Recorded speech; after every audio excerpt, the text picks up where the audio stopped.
What's up, guys? Welcome to another episode Beyond the Gym Floor. Today we are talking about services that keep your clients and allow you to charge the amount that you should and deserve to charge. It's going to be another two-part episode. So today we are covering what your offer is, how much value you provide, and then what dollar figure you actually put on that value that you provide.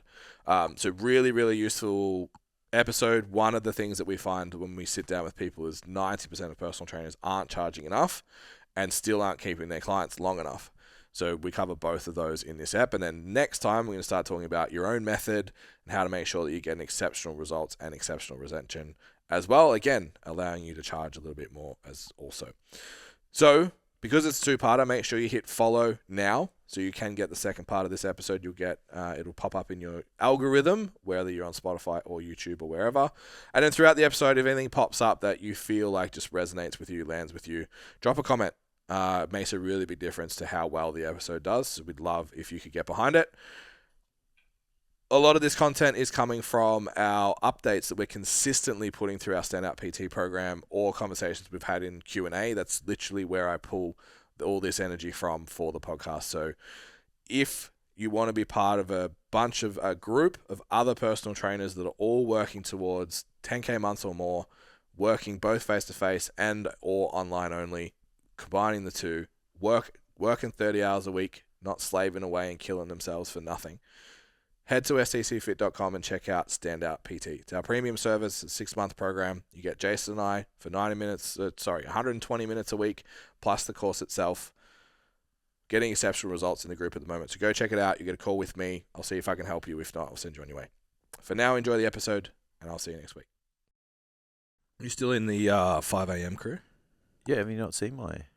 I feel like you and I don't pop up on each other's IGs that much. Yeah. So, like, you don't see everything. I don't see much of what you are doing either. Yeah. You probably do the same thing I do, which is like client, next. Basically. It's like there's too many stories to get to you. Yeah. I absorb content. I don't even absorb content. I just look at it. Yeah. So I'm just spare. Sometimes I do it so that the notifications go away. I don't actually take it in. Yeah. I saw you post the other day, like, credits paid or some shit on the cardio equipment. Yeah. Flexing on them. So I've been doing 5:45 or something. It's 5:30 this morning. I've already been to the gym, bro. We're going after this. Oh, twice, 2 days. Fuck, I'm so much better than you. 2 days. I was up working at 5:10, bro. It's fine. I was awake, just doom scrolling on my phone. Did you like my post? Oh, you wouldn't have seen it. I took the dog and the kid for a walk. Yeah. For my, if you listen on Wednesday, for my zone 2.5 cardio. And I wrote, stay hard, fasted cardio, out work. I'm better than you, aka I took the dog and the kid for a walk before breakfast. Yeah. It was just like a video of the landscape of shit. Yeah, I love that. Just to flex on them. You know? I'm about to go to war. Yeah. It's like go to the gym. Yeah. Air I had to conditioning, push a climate. pram up a fucking hill. Are you But I am 5 a.m. crews. I'm in. Hey, you still liking it? Are you still getting the like I'm dead at 3 o'clock? Or you're alright? Oh yeah. It's like forced me to be productive. Yeah.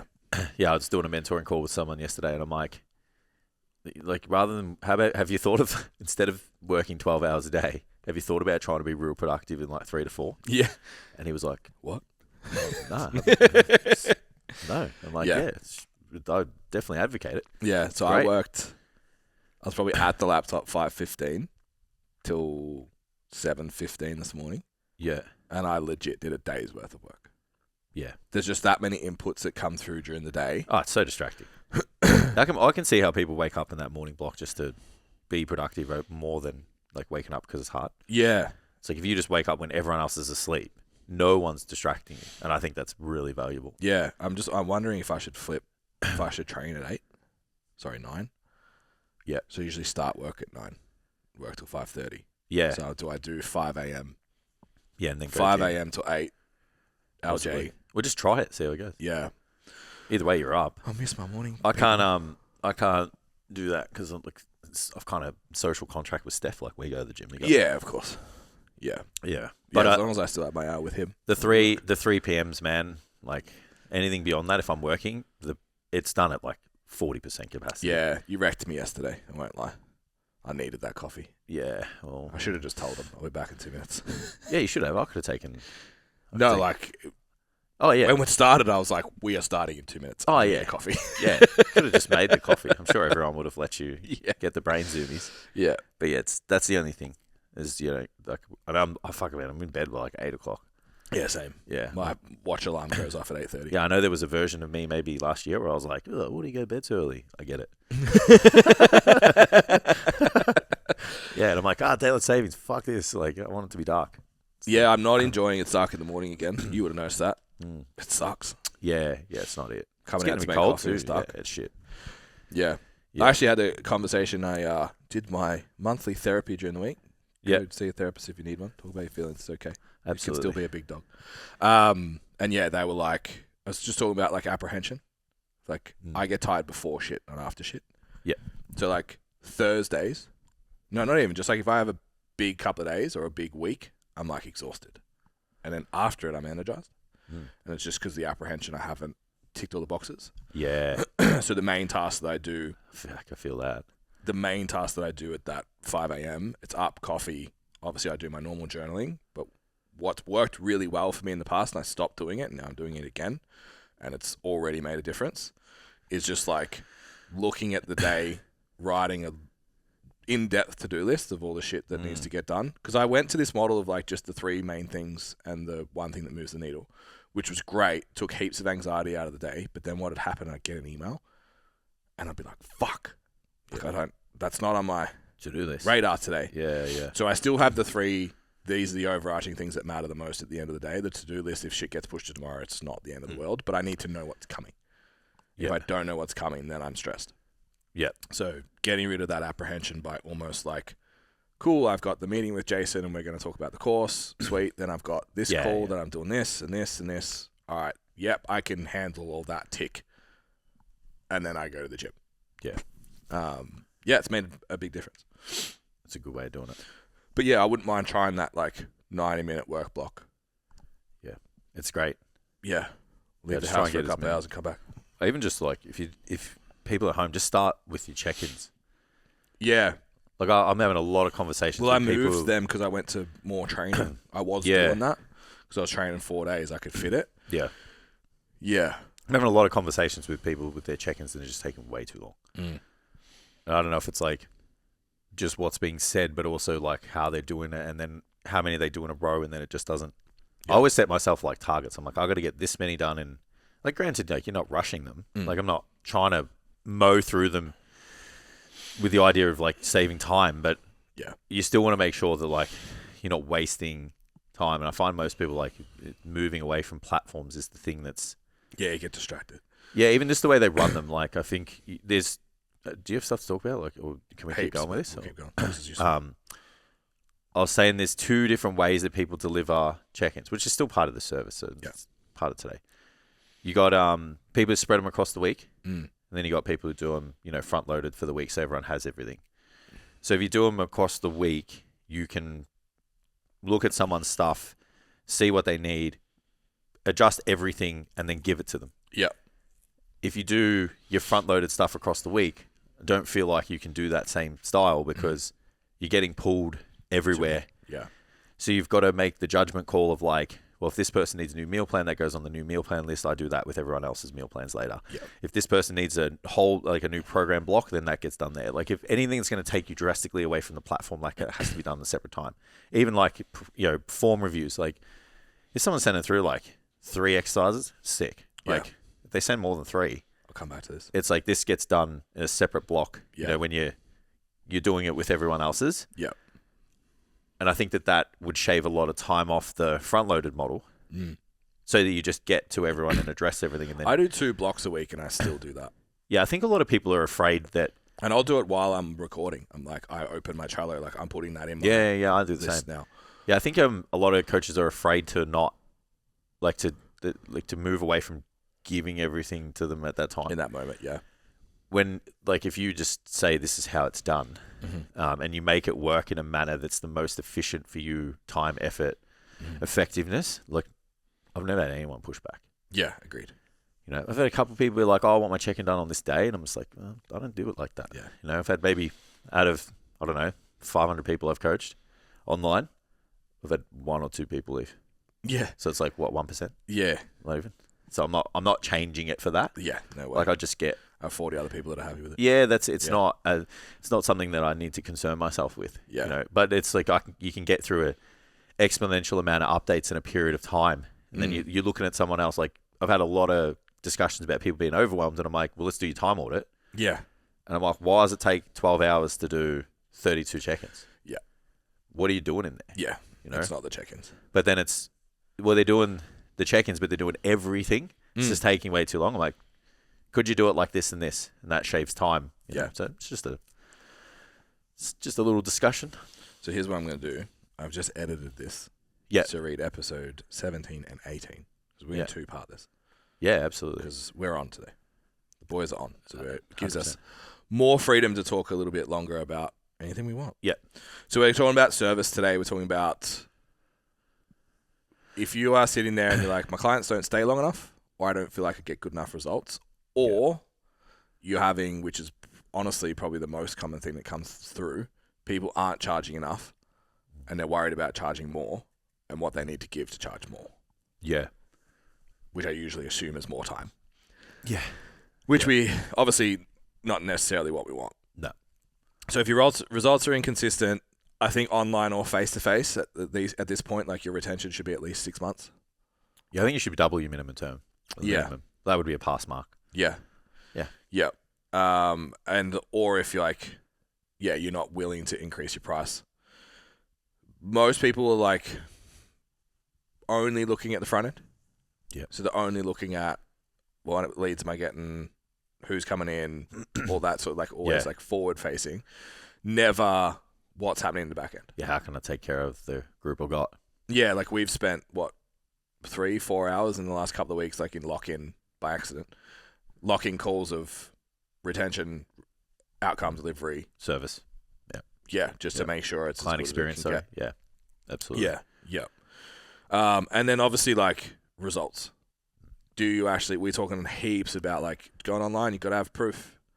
Yeah. Doing this, you've got to have proof. You've got to have proof to actually create that proof by getting good results with people, which will come from the structure of the service. Absolutely. And I think even people think, and as we were going to talk about this as a system, what you touched on there is really important. You need to have a system that your clients plug into. And we're going to talk about a method and all that, but separate to that is your system. And you can't say, oh no, like that's fine, I'll do your check-in on a separate day, or I'll do where you adapt to the client and think that that's going to get them better results. Because it's not. Replying to them every single second isn't going to get them better results. Like there's a lot of things that people think that they're doing. Yeah, that's serving people, which that's is actually making it worse. Yeah, absolutely. Yeah. All right, so let's start with, to do anything to do with what your service is, you need to know what your offer is. Yeah. So we've been working with the guys on like their offer statement, which indirectly we've been doing through their Instagram bios. Yeah. So we need to have, most people will be like online coaching, transformation coaching, fat loss coaching, whatever. Must have, who is it? Yeah. What outcome does it deliver? In what time frame, or without what trade-off, or both? Yeah, you know what I've been seeing lately as well is authority statement for you, and then everything else. Yeah. So like I would be you and I could be like 17 years of working with Yeah. and then so I've seen that now. So that's the next evolution of it. We work out the other day like 5 million sales. Yeah, 5 mil or some shit. Yeah. It's fucking cool. Yeah, it's wild. When I want to go through all the statements for STC and actually get that number, because we'd have our own ones. Yeah. See what the actual. Yeah. Yeah, be a substantial figure. But yeah, so you could say, you know, that's why you see like X $1 million. Yeah. With said demographic, with you know, said outcome, said time frame. Yeah. So yeah, but yeah, you definitely need a person, an outcome, and a timeline in your offer statement. Yeah. So if we break that down, we've got who's it for? Not men and women. So I'm looking for fitness business owners, Yeah. performance coaching. Yep. And Standout PT is looking for gym floor coaches who want to go to a hybrid model. So it's specific. Yeah, I don't like the idea that it's like gender and then age. Like, I think you need to know that in the back end. Yeah, but you've got to find a better way to describe that so people can connect with it. Mm-hmm. Like, they're not going to be like, I'm a female, I'm 22. Yeah, I want helping bigger females booty. in their 20s. It's like, nah. Yeah. Yeah. It's. I feel like we've gone past that now. Yeah. Any other good who's it fors that you've seen lately? Hectic wog dads. That's bad. I saw a fat Greek dad one. Yeah, Someone like I think we said it a couple of weeks ago. It's I was mad. like, I think someone sent it to me, and I was like, I can fucking respect this, man, especially if it works. You know what I mean? Like, good on you for having a shot. Do you reckon you just like to test that? You just create like 10 ads, Yeah, and just punch it out and see which ones hit. Yeah, and surely, there's a community that you're well aware of that you align with because because you're probably in it. You're a dad. You connect with these people. Yeah. So you're like, oh, sweet. Like, and you've maybe because again, like this person's probably gone through the niching, and it's like, well, who's the person that I get the best results with? Who do I have on my book that's average that I want to train? Like all of that stuff. So maybe they've like, sweet, I'm just gonna double down on this community. I wonder if it's that, or if it's literally just like, give me. ChatGPT, give me 10 super small like niches. Yeah. And it'll be like, I'm getting these faith-based coaches. Like overweight. So it could be the same guy, right? That's like overweight Greek dads is also like sick whatever hectic dads. Yeah, it's just like it's all the same thing, but I'm just testing. Do you reckon you can go too far? Yeah. Because I haven't had pushback. I've seen online people pushing back, being like, "This is crazy." Like people, going so specific on their niching. Like, do you how far is too far? Like, are we all just is it all as the market starts to become even more inflated? Are we trying to narrow? The space we're competing in. And the way the algorithm's developing, I don't think you have a choice. So I don't think so. Yeah. As long as you can sell it. Yeah, there's still other elements. It's not like you're just going to instantly... You change 3 sentences and then the floodgates open. Yeah. Yeah. I just was more curious than anything. No, I don't think so. And I think the more people are scared to talk about a topic... the better you'll do in it. Yeah. In that space. What do you say to the people who are afraid to double down on a person, a outcome and a timeline because there's more people than that out there. I can't guarantee said outcome. I want to work with everyone. Well, I can't guarantee said outcome because it's not realistic and, all of that. Like, what would you say to those people? The consultation, so I can't get the outcome. The consultation process on the other side is where you are refining those specific goals. Yeah. So, like, I'm going to update my performance coaching one because it doesn't have an outcome metric. But say, like, you come to Standout PT. And we're like, cool, we're going to do 10K months online face-to-face in 30 hours a week. Awesome. I sat down with a coach this week who's doing 4 sessions, who doesn't want to do sessions and wants to go online. I'm like, cool. So we're not going to do 10K with both of those. We're going to get you all online. And we're going to do it in this time frame. If I'm sitting down with someone that has nothing, it's like, that's probably going to take more than 6 months. Yeah. Like, you haven't started. Absolutely. You have no anything. You're going to have a 10K business online in that time frame. It's going to be heavily leaning face to face. Like, you're still having the conversation about what's realistic for you. Yeah. In the past, I did a waist loss challenge, and I was a couple of people that I was like, you're not going to lose 4 centimeters in 4 weeks. You're shredded.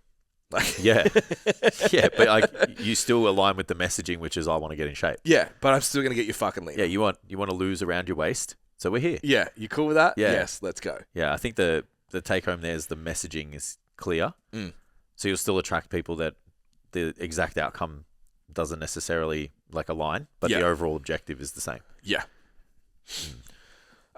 So who outcome? I think more and more it's like measurable. Yeah. People don't like it. They don't like the promise. They don't like because it feels. People start to feel So a really common one that I see that I'm almost at the point now is like, don't ever put this in your bio, the word anymore ever again. And it's confidence. Oh yeah, it's Stop trying to sell confidence. We were told to 2020, oh, you sell confidence, you sell confidence, you sell confidence. You just have to show that. It's like, yes, but if everyone's walking around saying confidence, it fucking means nothing anymore. Yeah. So you need to sell the thing that provides the confidence. So sell liking what you see in the mirror, sell losing 4 kilos, sell whatever it is, you know what I mean? Yeah, there's so many more layers below confidence that describe your particular market. Correct. Yeah. So you got to lean into what that is. So what's the outcome that would make them feel confident? Well, I walk past the mirror and I like what I see, or whatever. I had a client in a consult the other day. I was like, we're going through the niche stock. And I was like, what are the things that they're fearful of? And it was like, oh, they stopped going out. They don't like this. They're insecure in the bedroom. It was a young girl. And I was like, no one your age is talking about that. Yeah. If you wanted, like when I said like the niches are, you tap on one that no one's willing to go near, fuck, that would just crush, man. Yeah. Because no one's talking to early 20s. Oh, you don't feel confident in the bedroom. That's all like... Yeah, you can't talk about that. 35 plus, like, hey, get it back. Like, yeah, that would crush, man, but it's scary. I don't really see much of that even at our age. Maybe we're just out of that algorithm. You don't get the pilot ads? Oh, I do. Smash with pilot ads. Yeah, I do the pilot ones, but it's not... That's like performance-based. Yeah, it's not necessarily like... Yeah, look fuckable. Feel fuckable. Yeah. Fuck. Maybe that's the Be show. fuckable and fight people. Tune in on Wednesday. How to do that. What cardio you have to do. Which we didn't even talk about. No. We should have said which zone you need to be in. Yeah, we didn't talk about any of that. It's a practice. Yeah. Oh, we really could have leaned into that. Some people are zone 5. Like, that's all I need. 15 seconds. Some people's zone 5, not by choice either. 15 seconds. Massive insight. You got to listen to Wednesday. 15 seconds of maximum effort and you're done. Oh my God. Why am I going red? And that's the clip Tam records for Instagram. Perfect. Fucking hell. So then the other thing is like separating yourself somehow. So I've got without being a wanker. Because most people think business coaching is like dicky, slimy, salesy, flashy. I'm not that guy. Like I just am not. Yeah. I moved to the country to get away from everything. Yeah. I drive a fucking station wagon. Like it's okay. It's fast and I like it, but it's not I a drive supercar. a station wagon. So being able to separate yourself from someone else with something, my favorite one at the moment, because it's like such a call out to you and me, it's my favorite, is the only online coach not on steroids, probably. And it just fucking made me giggle. Yeah, it's like, just the industry's so saturated with meatheads like us that coach, then to be like, I told him to lean into just like Aussie blokes and use that language and just like, you're taking people that are 3 years past man shakes. Like that's your market. Like that's who you want. Yeah. And it's the 4 and 6 kilos. And just that line alone says so much about what you stand for, your personality, what they can expect from you, and just creates a brand in 5 words. Like it's so clever. Yeah. I can't give you 400 other examples, but if you can find a way to communicate so many. So many if you come to the Standout PT workshop. We'll do it for heaps, yeah. Absolutely. The other option is like without giving up your social life, without fucking 100%. Without preconceived thought of getting objective. Eating like a bodybuilder. Challenge whatever they think that it needs to get done. You're like, hey, we can do this without that. Correct. Yeah. Yeah. That's a good one. I like that one. Yeah, because that's like the fear of... I think the only way you can get away with not promising an outcome is to have that. Yeah, absolutely. It's like not giving up your social life, not giving up this, or not without fucking eating chicken and broccoli, without... Yeah. People love that. They're like, really? Yeah. Like what you see in the mirror without starving yourself. Yeah. Bang. Yeah. Like, why it impacts service. So what we're talking about is service that sounds like marketing.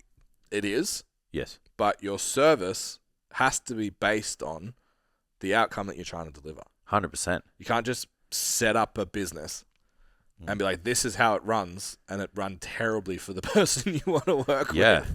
Like you were just saying you had a consult with someone during the week that was like, I don't fuck with macros. It's like, well, you do now. Yeah. Or go somewhere else. Absolutely. Yeah. Because your market, your promise, your offer, Yeah. your positioning is that. Yeah. As soon as you know that outcome and that timeline, your service is based on that outcome and that timeline. Yes. Like, correct. I feel like everyone gets caught up in the service is the service, and it's just an ongoing thing, and we haven't really kind of thought that far ahead, and then we use the phasing and the periodization afterwards. Layering on last week when we'll talk about fast outcomes and the fact that there's a market for that. If you develop your whole service off your promise and your timeline, that totally changes how you deliver it. Yeah. And it becomes really consistent and scalable too. Yeah. Yeah, and it doesn't mean that you can't have those people, because like I don't have people that always need like a priming phase and always need, like some people can go straight into specificity. Some people's timelines are like 2 years, even though we're like, hey, I could do this in 16 weeks, 3 to 5 kilos of muscle size. Yeah. Well, that's the promise. So you have it, so I have it set up that way because doing the opposite is easy. Yeah. Like doing the long-term planning is super simple. So you want to have everything set up for the short-term timeline because you want to be really good at your job in a short window because more people are going to want it. So that's why you start with the offer statement to develop everything else now. Yeah. Like the next thing is like, what is your method to deliver that? Yeah. Agreed. Yeah. Next in this, I don't have method. I have value quadrant. Are you happy to go there first? Yeah, absolutely. So you have this really cool method that you use in the workshop. Yeah. Where we unpack different levels of input from us. Yeah. And what they give on the output Perceived side value to the client. Yeah, absolutely. Yeah. So how does that work? Yeah. So there's low cost. So basically there's cost and value, high and low. So when you look at it, if something's low cost and it's low value, it's still okay. So it's low cost to us, low value to the client. It's not too bad. Like we can still do those things. It's like merch. Yeah, like merch. Yeah, sending someone a welcome email. Like it's still valuable. It's just not something that they're going to be like, oh, this is the best thing ever. Yeah. Then we have high cost and low value. So that's like maybe me calling you and saying, hey, welcome to the coaching program, even though we just did a consult and I just spoke to you. Yeah. And I'm going to call you in 7 days and we're going to talk about your check-ins, even though I could do this with a system and a Loom recording at your own time. So that's something that is high cost. It takes up time. It takes up energy. It interferes with people's schedule. I would argue clients don't fucking care. Yeah. Like they would just want the outcome. Like the outcome is, am I getting leaner? Am I getting stronger? Am I getting more muscle? Whatever. Yeah. I know some people will get hurt with that statement. There's people delivering the same results as you without that phone call. Yeah. And they're not running a telemarketing business. Because like that's what I would think is like, imagine waking up going, oh, I've got to call 50 people this week. Yeah. And all the big brands that are doing that, they're not making the calls. No, well, that's right. Yeah. And I would just, anyway, I wouldn't run my business that way. So anyway, I think that that's a high cost, low value type deal. Yeah. As an example there. So then we go to high value, low cost. High value, low cost, I think, is where most of the stuff should be. So it's like how you deliver your service. So removing things like text, recording your check-ins, like so they can see your face, hear your voice. I think that that's a really easy way to separate yourself, especially now. Doing overviews of like every single block that you kind of develop for a client, showing them, where they're at, those types of things. Chats, community chats, like with your whole group, individually engaging with them, events. Celebrating wins, celebrating wins publicly. Like just all those little things that just increase the stature of the client, increase you in their eyes as well, like the perceived value of you. Then you go to high cost, high value, and that's events. Yeah. So I actually think that they're going to be the high cost, high value is going to be the separator moving forward. Yeah. So when we look at the next, say, 5 years, the high cost, high value things involve like lots of human interaction and involvement of multiple people in a single space. Yeah. So it's things like our photo shoots, it's things like the lift off, it's things like retreats, it's things like workshops, and it even things like just hanging out and doing a workout. I would say that like that's low low cost, to be honest. It depends on you. Like if you're going to hang out at the gym that you're already going to, and you're like, hey guys, let's get coffee and go train. Yeah. I would say that that's low cost. Yeah. That's not a high cost thing. So you could even put that in the low cost, high value, because your clients are gonna really value that, hanging out with their coach, shooting the shit. They might get a couple of nuggets of information that they needed that was just absolutely just by chance of being there, and they're all hanging out and connecting with each other. Yep. So that is going to be the area, like, there was maybe 3 years ago, we're like, oh, don't spend a lot of time here. But I feel like if your business is good in terms of how it's set up with the other two quadrants, like the low cost, low value, and then like low cost, high value, if you've got enough in there, you need to double down on that shit. I think you need to lean into a couple. Yeah. Don't do heaps. Oh, no, absolutely not. You don't need to do all of them, but you need to lean into that. You can't have nothing. Yeah. So I think Can't obviously... have nothing in there. Jess and I have probably progressed to a point now where lift-off wise, we won't really have that many people. As the team grows with like iGym and Anytime, we'll probably bring those back. But again, the coaches aren't necessarily strength powerlifting driven. Nah. So risk to reward's too high. The last 12 months, like photo shoots are slapping. Like 7. Yeah, photo shoot's good for this one. So like we're really like everyone's talking about it. Everyone's involved. The schedule of it's like this is the big thing for the quarter. Absolutely. Twice a year. I think you just need to have a thing that is high cost that adds huge value to your business, to your client, to you, and lean into that. Yeah. I would say on top of that, as much frequent interaction with a group as possible. Yeah. Yeah. That's it. So once you have those things, your service is great because everybody's the reason that's so important is because everybody's delivering the bare bones. Yeah. You know what I mean? Like you can't differentiate yourself with the meat and potatoes. Yeah. Because everyone's got it. So it's like, where's your trimmings? Yeah. So these are the trimmings that make you unique. Even though other people are still doing something similar, it's how you do it. It's who you're doing it with. It's the messaging. Like, we've all got different demographics. So like what we do and talk about and catch up when we throw down for a workout, it's not the same as like a bunch of girls hanging out together. Yeah. It's not the same at all. Yeah. So yeah, this is how you differentiate. Yeah, agreed. Yep. So then we move on to, once we've established, all right, this is all how much effort I'm putting in, what value I'm creating. We've got a good awareness of that, and we sit down and kind of itemize all this and give you a score and all that kind of shit. Yeah, just work out how much value that is together, and then like what the weekly investment is, and get you to understand there's a heaps of value here that's not a 15-minute video every week. Correct. To that person. Yeah, your goal is outcome. Yeah, your goal is outcome. Experience. And there's so many other things. So if you ever were to miss a check-in because you wanted to have a holiday, they've got so much other stuff. Probably okay. Yeah, they're going to be okay with that. Yeah. Yep. All right, so then because we know all that, we can go into pricing. Yeah, pricing. So biggest mistakes, only looking at who's around you for pricing. And then obviously being insecure about experience, time, your market, your skill set, your own money story. Yeah. Like, I'll start this by saying I remember telling you that I was going to $2 a minute. I'm so annoyed. And Jason getting very upset.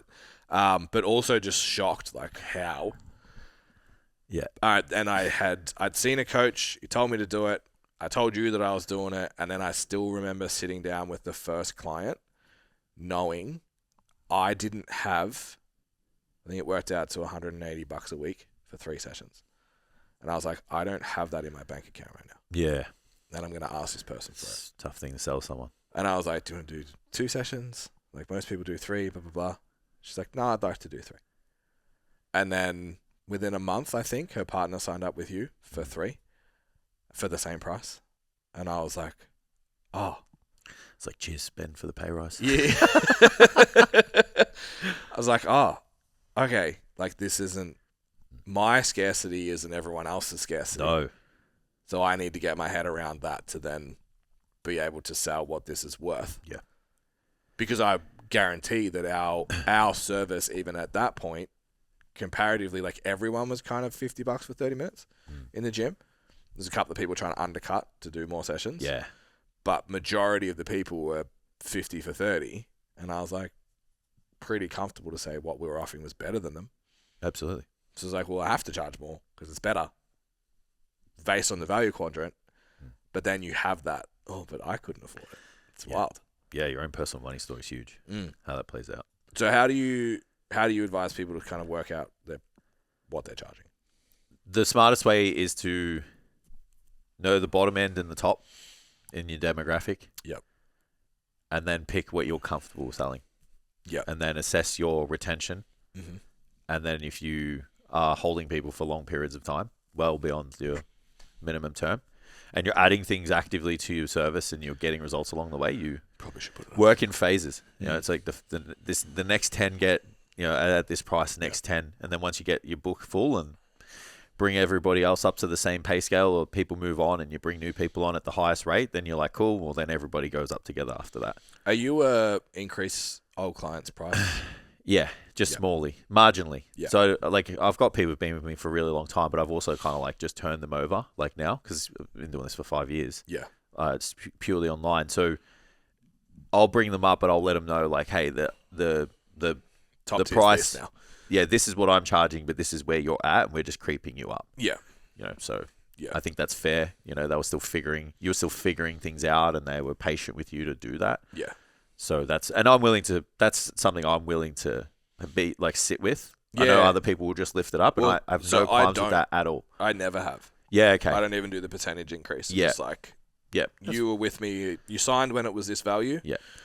And I justify it in my head as 99% of the time those clients are less input because they've been around for 12 months. Yeah, and look, I think it depends on the percentage you have. Like, we've had people where their retention's like 2 years, 3 years, and they're like, well, I need to make more money and I don't want to add more sessions. And we're like, well, you've got like one lever now to pull, which is you got to increase your prices. Yeah. And you got to start turning people over. So if you increase your price and some people leave, bring new people in at the new price. I had this exact conversation yesterday with somebody. I'm like, you capped by money in time. Yeah. So I'm like, there's two levers we have. You either got to go get more online clients, which you need time for, and then you don't have the time and the bandwidth because you're doing too many face-to-face clients. But what you're charging for face-to-face and what you're offering is absurd for the value. Like, you should be charging way more than that. So I'm like, you got two options here, bro. Yeah. Work harder or charge more money. Shout out to Joe. Remember Josiah? Yep. So we got his book full, and it was that situation. It's like, I got more people coming and asking, and I don't have room. So we're like, all right, we'll go to a 4-on-1 model, price the 4-at-1 at the current rate, and double your 1-on-1 rates. Yeah, and everyone just took Every single person took the double rate, and he was like, well, the group failed, but I doubled my income overnight. Like, okay, sweet. Wild. Yeah, wild. I think everyone's too scared for the rejection side of it, but it's like, if you got people coming in, like, you shouldn't really be too worried about it. Yeah. You know what I mean? Like, you just replace them, put on the new price point. I know it's like obviously easier said than done, but it's easier to do than anything else. Yeah. But I would say, like, do some work on, we've only got 3 minutes, so we can sit on this for a bit. Do some work on your own stories around money. Yep. You're going to have to at some point. Yeah. Your worth is going to continue to change and grow and be different. Like, I sit down with people all the time and I'm like, oh, they're fucking $50 a week. I'm like, okay, what do you offer? And they're like, this. I'm like, okay, you offer more than me. And they're like, oh. I'm like, and you charge half what I charge. Yeah, I don't know about you. I'm not there to gatekeep the price that someone starts at. Like, if you can sell it, I don't care if it's twice what I charge. Yeah. Like, and I'm sure you have those conversations where they're like, oh, is this too much? Yeah. I've only been doing this for this long. And I'm like, are people buying it? Yeah. Like, I'm like, fucking have at it, man. Yeah. No, some bitter fucking coach that can't charge what you charge isn't the fucking... The reason they can't is because they don't know how to sell it. Yeah. Yeah. It's like, you're proof that business skills exist, because if you can sell something that a coach who's been doing this and skills-wise is better than you, that's proof in itself that, like, you need to learn marketing. Yeah, it's like, in life's unfair, man. Like, I'm sorry. There's people out there that can't sell. Like, absolutely, that have to work way harder for sales than other people for whatever it is that person has, Yeah. they have it.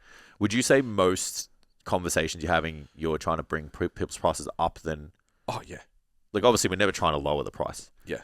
But you're always trying to, you're being like, hey. I've never been like, it's too low. Bro, that's... I've had one discussion where I'm like, just letting you know, this is pretty high for someone with your level of experience. Yeah.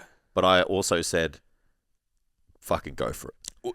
I just said, if your minimum term is 12 weeks and they're all leaving at 12, we have to have a look at what are the levers to increase the retention. It's like, is the service not good enough? Are they not getting the results they want? Yeah. Or, do we need to lower the price a little bit? I've been impressed. There's one of the dudes in stand out at the moment. I was like, no shit. Yeah. You go, bro. And like, it was his second week. I'm like, fucking go get it. Yeah. And he sold it out 4 months. I'm like, yeah. Go for it. Let's do it, bro. Absolutely. Yeah. And I think... most people are joining the race to the bottom, though. I think there's pressure from people that paint themselves as dressed up morals that are actually just bitter or insecure. Where it's like someone that's been in the game for a year is charging more than you. It's like, that's on you, man. Yeah, charge more. Don't tell them. Yeah. Like, who are you to charge that much? Value your service better, bro. Yeah, and also like, how do I word this? Because I was going to be super aggressive then. You kind of need to take a little bit of an ego check. That just because you think what you do is so refined and minutiaed and whatever, the person that's buying it more expensive than you, for the person that's only been in the game for a year, doesn't fucking care. It's all down to the market you're in, because if you work Are their needs met? If you work with corporate fat people who are rich, yeah, you're going to charge whatever the fuck you want. Structure, and accountability, the service, less calories, more movement. That's it. The service isn't some like nerdy bodybuilder or nerdy powerlifter. No, and if you start talking to them about all the shit that you talk to your clients about, they're going to go, ugh. Yeah, so you need to, if you struggle with that, you have to check the market you're in and then how your position in it. Yeah. Like how you're positioning yourself in that market too, and you can't go, just because you're 2 years younger than me and I'm better than you, subjectively, you should charge less than me. It's like they have a market of people that are willing to buy. Who cares? Yeah. I've literally had in the same week someone go, oh shit, at my coaching price. Yeah. And then someone else be like, holy fuck, that's cheap. Yeah. Because it's like one came from the powerlifting world. Yeah. The other was referred by a bodybuilder. And it was like, the bodybuilding coach is way more expensive than me. And the general powerlifting average is less than me. Yeah. So the perception was like, that's fine. Yeah. But the issue, what happens is the person that's dedicated all of their time to being amazing at powerlifting coaching is capped by the market. So they think, well, I spend way more time per client than you, and I only charge this much. Yeah. And you're over here charging this much. Like, yeah, that's... Yeah, it's one of the quadrants of niching that you didn't pay attention to. Yeah, like, how they're willing and able to pay. Yeah, that's right. It's like you picked a demographic that like if you go through those quadrants of niching and it's like, is there a demand for it? Do you get the best results for it? Are people willing and able to pay? Yeah. Like you answer truthfully within all of those. You've got to sit back and go, I am 100% happy to pursue this further. Yeah. You made the choice, bro. Yeah. Like you laid in that bed. Like you and can't don't get be up. sad when someone else is in a market that's more willing and able to pay than your clients are. Yeah. Yeah. Yeah. One of the biggest things that we do in the niching activity is that final statement. It's like, write this whole statement out, sit there, and if you do not like one of the elements to it, start again. Or just accept that you're in a market that's not profitable. Yeah. And then my advice is, if you find that you're in a market that's not profitable, do that for fun. And train one that is still fulfilling, but it's not. Because like 2019, I would have been like, I'd love a full book of powerlifters. Yeah. It'd be great, but even just sitting with the idea that... I'm not going to charge $50 a week for it. You got to sit with the idea that you got to go volume then. Yeah. Which is way harder. With powerlifting coaching, you can't. Yeah, it's way harder. Too many competitors is a fucking nightmare. Yeah. So we don't have time to do it today, but the next layer is now we design our method. Correct. So we know who we serve. We know the value that we provide within the service, and we Yeah. know how to price it accordingly to the market, so that Now, we how can. do we deliver it? So now everything's delivered to the offer statement. Yes. Because again, the meat and potatoes is easy. Like we're not sitting here talking about like coaching apps and check-ins and all that stuff. It's like like everyone's doing that. That's systems. Yeah. Yeah, the systems and everyone's doing that. It's like the service is. We'll do an episode for you on that. What are the three phases? What do they look like, and what purpose do they serve for the person? And how do you what do they serve for you in terms of your method? Thinking about how you deliver things. It's really good. It's really insightful. I was having a chat with, it was actually in one of our group, like our group calls, that like talking about selling 12-month minimum terms for coaching. Yeah. And I was like, my retention's 12 months and I have a 16-week minimum term because I plan. Absolutely. No one signs up. Everyone signs up with a 12-month plan, whether they agree to it or not. Yeah. But it gives me an out if I don't want to work with them as well. Absolutely. And it gives them an out if they don't want to work with it. You're not stuck with this book of people that don't want to be there and Yeah. whatever. I was kind of like, we have no issues with that whatsoever. No. I don't think she had a minimum term at all. But yeah, it was just like, you need to set out how this looks over a year. And she was just like, sales brain only looked at the 4 and 8, which is the front end promise. Yeah. And then there was no method system to deliver beyond that. So Well, we'll teach you all that'll be that next week. Teach you all that. It's literally your retention machine. Yeah. Like what we'll set up next week will be how you keep most of your clients. So to make sure you don't miss it, hit fucking subscribe now. Absolutely. Do it. Follow, subscribe. Follow if you're on Spotify. Drop a comment. Let us know how you found this episode and how you feel about the two-parters, because a lot of what we're kind of unpacking at the moment, Secret Energy, we're kind of rebuilding the Standout program a little bit, refining it. Kinda. Rebuilt it in November, rebuilding it again in February. Yeah. Nah, it's Yeah. just The business overlap. changes, man. Yeah. Business changes, and the Goalposts keep moving. precision gets even more dialed in. Correct. So that means that we need to be even better. Yeah, That's so what we're going to doing. explore everything that we're creating Yeah. with you on the pod. So you want to be subscribed. Yep. Give us some feedback, the double episodes, because I would rather have an in-depth conversation and not skip over, well, this is how you should charge next, Yep. and actually be able to have that. So give us some feedback. Let us know what you think. Until then, see you next week.